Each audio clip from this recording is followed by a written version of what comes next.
Bonsoir, je m'appelle Rocio. Cette fois-ci, on va enregistrer une vidéo pour raconter une vie, une biographie en 4 étapes, depuis la naissance jusqu'à la vieillesse. Et dans cette vidéo, on évoquera toutes ces étapes. Et vous savez, vraiment, il y a des périodes historiques qui sont un peu mieux que d'autres pour raconter de super histoires. Et au XVIIIe siècle, en Europe, il y a eu un mouvement intellectuel assez particulier et assez intéressant, le siècle des Lumières. Aujourd'hui, je vous parlerai d'un personnage qui appartient à cette époque-là. Il s'agit de l'écrivain et philosophe Jean-Jacques Rousseau, qui est un personnage fascinant que j'admire beaucoup. Jean-Jacques Rousseau est né le 28 juin 1712 à Genève, en Suisse. Il a été élevé par son père et sa tante, étant donné que sa mère est morte lors de sa naissance. Une anecdote célèbre de son enfance, c'est qu'il a été confié à un ministre religieux qui le traitait avec sévérité, mais en même temps, il lui a appris de merveilleuses leçons de vie. Une autre anecdote, c'est que M. Jean-Jacques Rousseau, tout petit, était autodidacte. Il a appris à lire et écrire tout seul.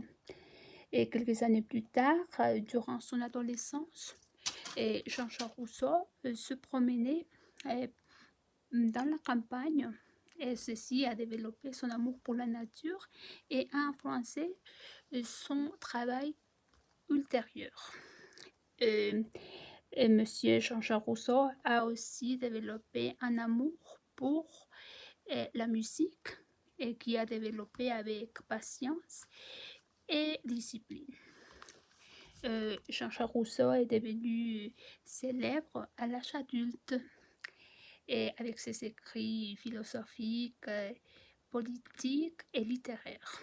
Son œuvre majeure, c'est du contrat social qui a eu une influence assez remarquable sur la pensée moderne. Un autre livre de lui, c'est L'Émile ou de l'éducation, qui est un traité de pédagogie et pour l'éducation des enfants. Je vous conseille vivement cet ouvrage. Et vers la fin de sa vie, il a dû confronter de nombreux problèmes, de sévères critiques de la part de quelqu'un de ses contemporains. Il a été sévèrement critiqué à cause de ses idées révolutionnaires. Il a dû quitter Paris. Il a été mis en état d'arrestation. En Suisse, il a continué à développer et à continuer à écrire avec passion. Monsieur Jean-Jacques Rousseau est décédé le 4 juillet 1778 en France, laissant derrière lui un héritage intellectuel et philosophique qui continuait à influencer la pensée moderne. Et voilà, c'est la fin de ma vidéo. J'espère que cela vous aura aidé à mieux comprendre ou à mieux connaître son travail.